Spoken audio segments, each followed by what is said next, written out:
नमस्कार। कैसे हैं आप लोग? ज़रूर अच्छे ही होंगे। मैं भी ठीक हूँ। और आज कुछ खाने पीने की बात करते हैं, कुछ इंटरेस्टिंग सा जो हमारे एग्जाम्स में भी उससे रिलेटेड क्वेश्चंस आए और हम उससे कुछ स्कोर भी कर सके। तो बात अगर खाने पीने की आती है तो सीधे से साइंटिफिक वर्ड अगर निकल के आता है तो वो आता है nutrition. Plants nutrition we have already discussed in our previous videos. Today we will discuss about nutrition in animals.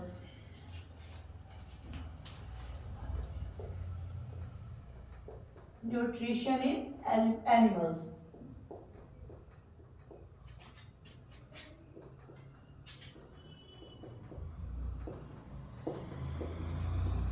Nutrition in animals.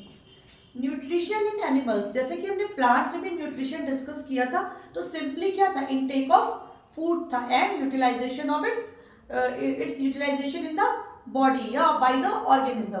तो प्लांट्स में भी यही है कि जब न्यूट्रिशन प्लांट ले रहे थे ऑटोट्रॉफिक मोड में, फूड फॉर्मेशन कर रहे थे, वो पूरा एक प्रोसेस था। बहुत सारे डिफरेंट उसके हमने टाइप्स भी पढ़े कि how they were taking their food. और अब न्यूट्रिशन इन एनिमल्स पढ़ेंगे तो it includes nutrition in animals includes, सबसे पहले क्या इंक्लूड्स करता है, क्या होता है कि nutrition requirement, nutrition requirement,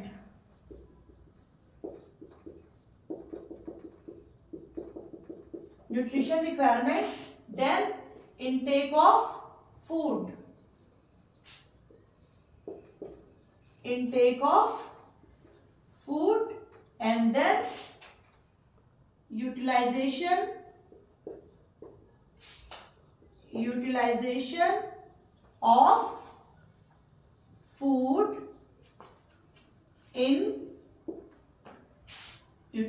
of food in body. That what are the requirements, why nutrients are required and which type of nutrients are required, then is intake of food, ingestion, then utilization of food in body, how this food is being utilized in the body, कि उससे जो main nutrients है वो किस तरह से body adopt कर रही है, ये जो पूरा प्रोसेस है it comes under the nutrition. तो प्लांट्स में क्या था, रूट के थ्रू न्यूट्रिएंट्स लिए जा रहे थे, पूरा प्रोसेस होता है। लेकिन एनिमल्स में क्या है, एनिमल्स में जो न्यूट्रिशन होता है उसके लिए बॉडी पार्ट्स जो है वो रिस्पॉन्सिबल होते हैं। There is a separate part for each function, हर फंक्शन के लिए अलग अलग पार्ट्स होते हैं, उनका अलग अलग रोल होता है न्यूट्रिशन में। तो न्यूट्रिशन स्टार्ट कहाँ से होगा, इनटेक ऑफ फूड। तो इनटेक ऑफ फूड होने के बाद फिर यूटिलाइजेशन ऑफ फूड होगा। इसके लिए प्रोसेस होता है एनिमल्स में, उस प्रोसेस का नाम होता है, उस मैकेनिज्म का नाम होता है digestion.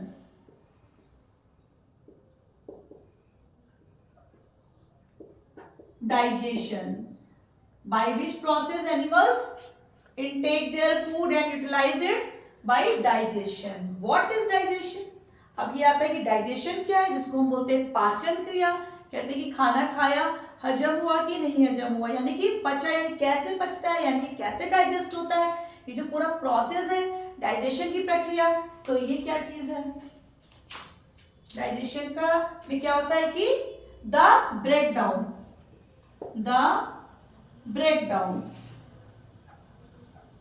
Breakdown of complex components of food, जो जटिल अणु होते हैं भोजन के, यानी कि complex,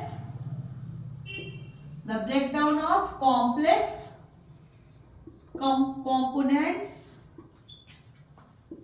of food into simpler substances, into simpler substances।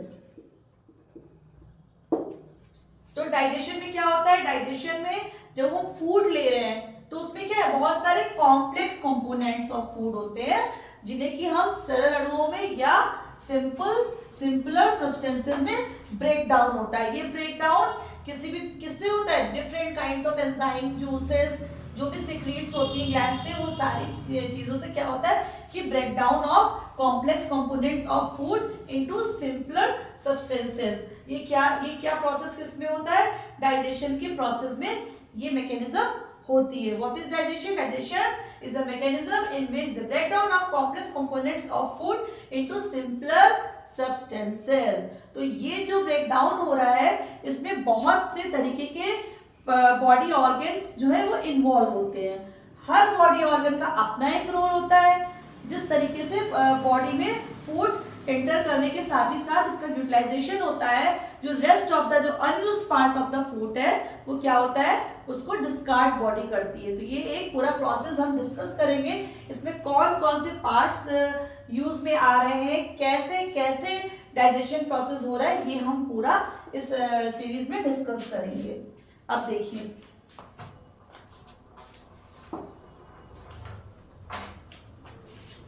Digestion में कौन कौन से पार्ट लेते हैं।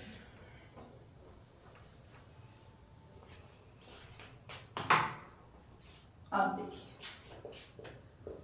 ये तो हमने डेफिनेशंस और उसका जो मीनिंग था वो डिस्कस किया कि डाइजेशन में क्या हो रहा है, एक हमको आइडिया मिल गया। अब डाइजेशन के लिए देखिए डिफरेंट पार्ट्स होते हैं। जब हम फूड को लेते हैं, यानी कि जिस समय फूड कहाँ से एंटर करता है, माउथ से एंटर करता है। फिर माउथ से एंटर करने के बाद इंटरनल ऑर्गन्स के थ्रू जो है वो पास होता है, और अंदर ही उसमें क्या होता है, फंक्शंस होते रहते हैं। अलग अलग स्टेजेस पे अलग अलग तरीके से ब्रेकडाउन होता है। तो हम पार्ट्स डिस्कस करेंगे, फिर हम डायग्राम में उसको देखेंगे कैसे वो पार्ट्स कहाँ पर वो लोकेटेड है। तो जो पहला पार्ट होता है वो क्या है, बक्कल कैविटी। ध्यान रखिएगा, buccal cavity where it is located in the mouth. Buccal cavity या माउथ, साइंटिफिकली भी इसको हम कैसे रीड करते हैं, बक्कल कैविटी माउथ में होती है। बक्कल कैविटी के बाद क्या शुरू होता है हमारा, फूड पाइप या एसोफेगस। फूड पाइप या एसोफेगस दिख रहा है आप लोगों को।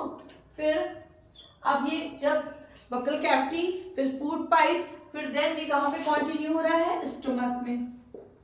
अभी हम सिर्फ नेम्स लिख रहे हैं इससे कि आइडिया हो, स्टमक में। फिर देन स्टमक कहां कंटिन्यू होता है, स्मॉल इंटेस्टाइन में। कहां कंटिन्यू होता है, स्मॉल इंटेस्टाइन में।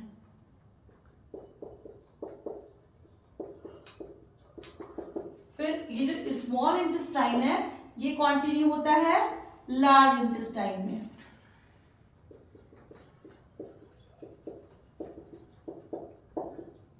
लार्ज इंटेस्टाइन, और ये जो लार्ज इंटेस्टाइन है that leads into rectum. Large intestine ही जो होती है उसका जो एंड वाला पार्ट होता है that is known as rectum. Large intestine leads into rectum and then rectum ends through anus, last point of the, and all these parts together make a digestive tract। क्या बनाते हैं ये, digestive tract बनाते हैं। digestive tract बनाते हैं ये पूरा पार्ट। फिर ये जो digestive tract है, डाइजेस्टिव ट्रैक्ट, ये जितने भी पार्ट्स हैं वो मिलकर क्या बनाते हैं, डाइजेस्टिव ट्रैक्ट। और ये जो एसोसिएटेड पूरी जो पार्ट्स हैं लास्ट तक, इसको हम बोलते हैं एलिमेंट्री कैनाल। एलिमेंट्री कैनाल, ये जो एलिमेंट्री कैनाल है ये पूरी एसोसिएटेड रहती है जगह जगह पर डिफरेंट काइंड्स ऑफ ग्लैंड से। और ये जो ग्लैंड्स होती है यानी एसोसिएटेड ग्लैंड्स और एलिमेंट्री कैनाल, ये सब मिलके बनाती है पूरा क्या, डाइजेस्टिव ट्रैक्ट। कौन कौन सी ग्लैंड्स होती है, सलाइवरी ग्लैंड है, लिवर है, पेंक्रियाज है, जो कि एलिमेंट्री कैनाल का पार्ट नहीं है लेकिन इससे एसोसिएटेड रहती है जगह जगह पर। और रिक्वायरमेंट के हिसाब से जूसेस और एंजाइम सिक्रीट करके फूड डाइजेशन में हेल्प करती हैं। तो ये अभी मैं डायग्राम बनाऊंगी, उससे आपको क्लियर हो जाए कहाँ कहाँ पर ग्लैंड्स है, कौन कौन सी। वैसे मैं लिख देती हूँ यहाँ पे ग्लैंड्स। सलाइवरी ग्लैंड्स होती हैं, salivary glands, liver and pancreas. ये जो ग्लैंड्स होती हैं ये एलिमेंट्री कैनाल में अलग अलग जगह पर एसोसिएटेड रहती हैं, इनसे एंजाइम सिक्रीट होते हैं जो कि डाइजेशन में हेल्प करते हैं। अब हम डायग्राम देख सकते हैं।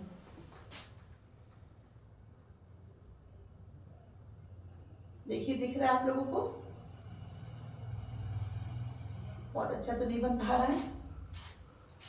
ये बक्कल कैविटी से यहां से स्टार्ट हुई हमारी एलिमेंट्री कैनाल, ठीक है। ये बक्कल कैविटी है, यहीं पर एसोसिएटेड रहती है सलाइवरी ग्लैंड टंग के नीचे, इसी से एसोसिएटेड है। फिर ये ऑइसोफेगस कंटिन्यू हुई,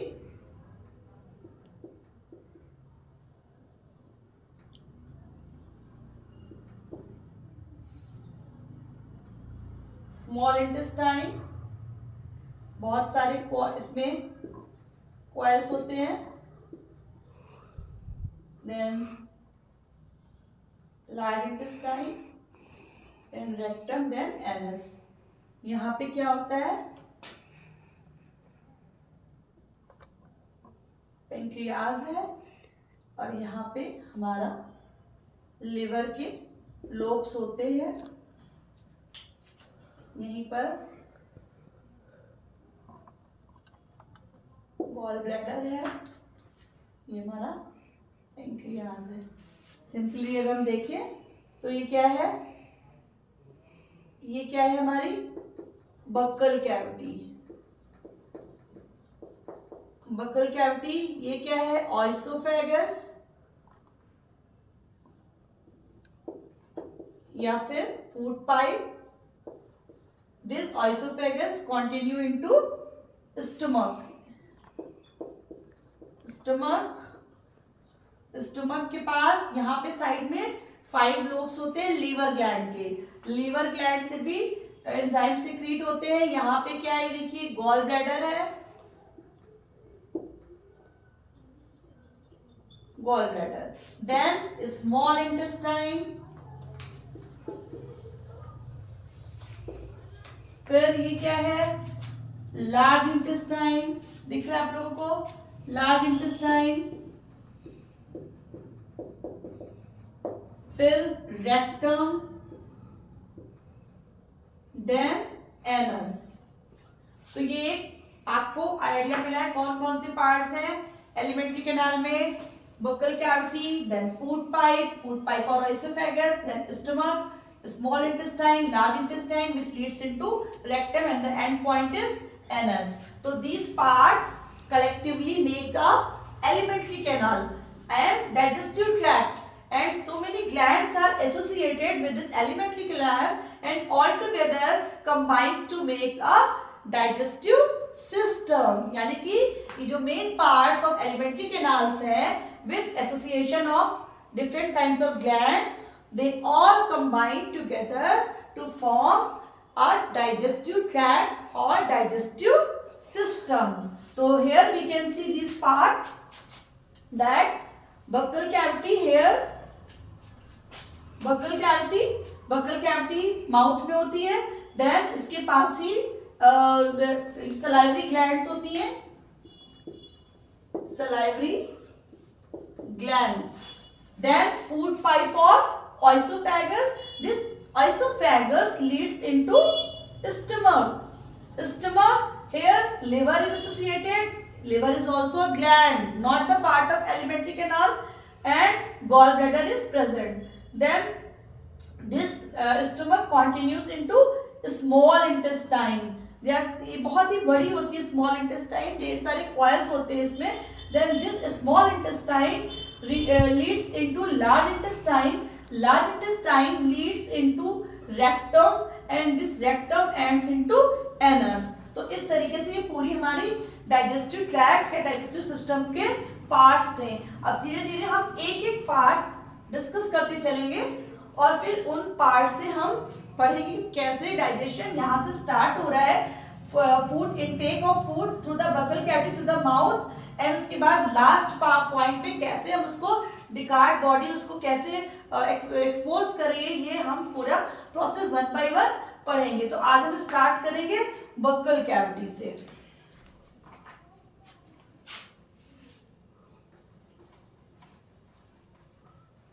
We will start with buccal cavity. Parts आपको समझ में आ गए? छोटे छोटे से क्वेश्चंस कवर होते चलेंगे, आप लोग ध्यान से लिखते चलिएगा। बकल कैविटी देखिए, बकल कैविटी जैसे कि आपको समझ में आ रहा है कहाँ पे है, ये माउथ से रिलेटेड है, ठीक है। यहाँ पे क्या होता है, सबसे स्टार्टिंग जो इनटेक ऑफ फूड होता है वो बकल कैविटी से होता है। That process of intake of food is known at ingestion. ये टर्म ध्यान रखिएगा, ingestion. Ingestion is the process intake of food. Intake of food in the buccal cavity. This process is ingestion. Food को intake किया कहां पर, buccal cavity में। अब buccal cavity में क्या है, सलाइवरी ग्लैंड प्रेजेंट थी। जैसे ही फूड एंटर किया तो जो सलाइवरी ग्लैंड्स है वो क्या सिक्रीट करेंगी, सलाइवा। सलाइवा एक लिक्विड सिक्रीट कर रही जिसका नाम क्या है, सलाइवा। कहां से सिक्रीट हुआ, कहां से सिक्रीट हुआ, सलाइवरी ग्लैंड से। Salivary gland, where salivary glands are present in buccal cavity. Saliva secrete हुआ। अब इस सलाइवा ने क्या किया, जो हमने फूड लिया उस फूड में कुछ स्टार्च प्रेजेंट होगा, ठीक है। उस स्टार्च को ये किस में कन्वर्ट कर देगा, नॉर्मल शुगर्स में कन्वर्ट कर देगा। सबसे पहला काम बकल कैविटी से स्टार्ट हुआ, जहां पर हमारी टंग है। टंग है वहीं पर नीचे सलाइवरी ग्लैंड्स प्रेजेंट है। सलाइवरी ग्लैंड ने कौन सा सिक्रीट किया, जूस, सलाइवा। सलाइवा का क्या काम है, ये जो भी फूड में हमारा स्टार्च था उसको इसने शुगर में कन्वर्ट कर दिया। इसके लिए एक एक्सपेरिमेंट भी होता है दैट जो प्रेजेंस ऑफ स्टार्च है it is indicated by the iodine. अगर हम आयोडीन को टेस्ट करें, आयोडीन टेस्ट करते हैं तो क्या होता है कि जो सोल्यूशन होता है कोई भी सॉरी फूड है, अगर उसमें स्टार्च प्रेजेंट है तो आयोडीन के टच में आने से वो ब्लू कलर में चेंज हो जाएगा। लेकिन अगर स्टार्च एब्सेंट है तो उसका कलर चेंज नहीं होगा।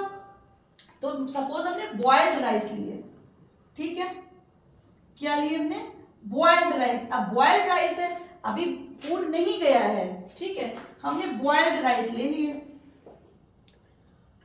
बॉइल्ड राइस ले लिए। इसमें हमने क्या किया, आयोडीन टेस्ट के लिए आयोडीन को इंट्रोड्यूस किया। तो क्या होगा, ये जो बॉइल्ड राइस है ये टर्न हो जाएंगे, ये कलर्ड हो जाएंगे, ब्लू कलर के हो जाएंगे, ठीक है। ये ब्लू कलर में चेंज, क्यों, क्योंकि जो बॉइल्ड राइस था उसमें स्टार्च प्रेजेंट है। तो जब स्टार्च प्रेजेंट था तो उसने कलर चेंज कर दिया। लेकिन अगर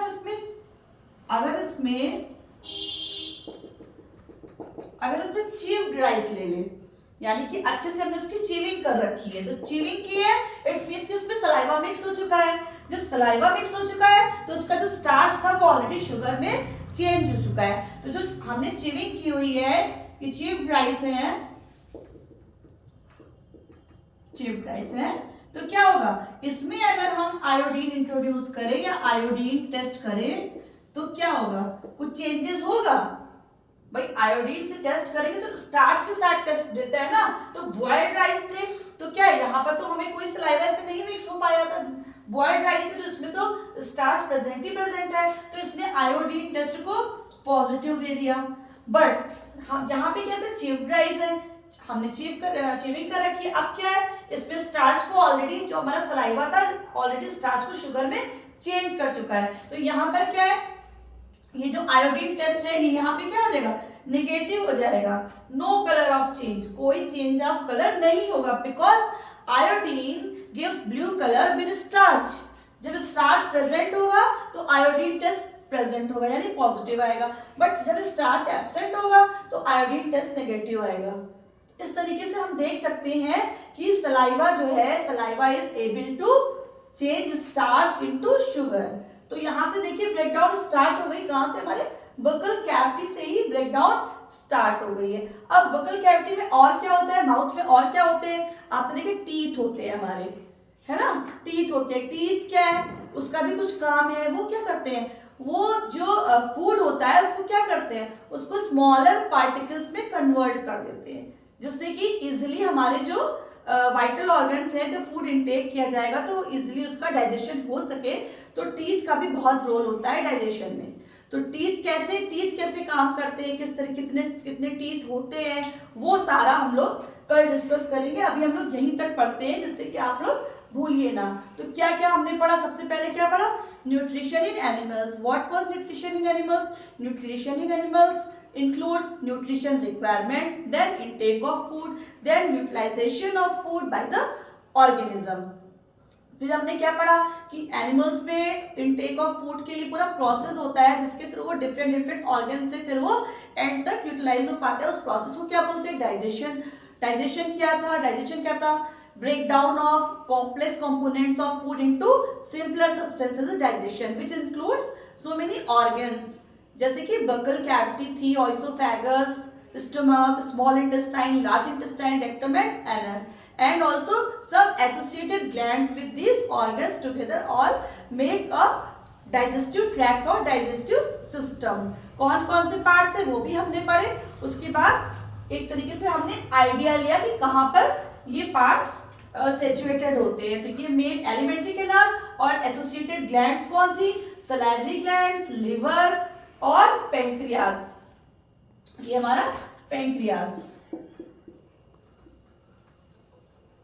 फिर लास्ट में लार्ज इंटेस्टाइन और एनस। तो इस तरीके से हमने डिस्कस किया, डाइजेस्टिव ट्रैक्ट के पार्ट सारे डिस्कस कर लिए हैं। और हमने स्टार्ट कौन सा किया, बक्कल कैविटी किया, जो कि माउथ से स्टार्ट हुआ है। इसमें हमने सलाइवरी ग्लैंड के बारे में पढ़ा कि किस तरह का क्या रोल है फूड डाइजेशन में एनिमल्स में। अब हम इसके आगे बक्कल कैविटी को कंटिन्यू करेंगे, लेकिन आप लोग प्लीज नोट्स बनाते रहिए और जो भी इंपॉर्टेंट लग रहे हैं आपको क्वेश्चंस वो नोट करते चाहिए। साथ साथ हमारे वीडियोस को लाइक कीजिए, शेयर कीजिए। Thank you so much.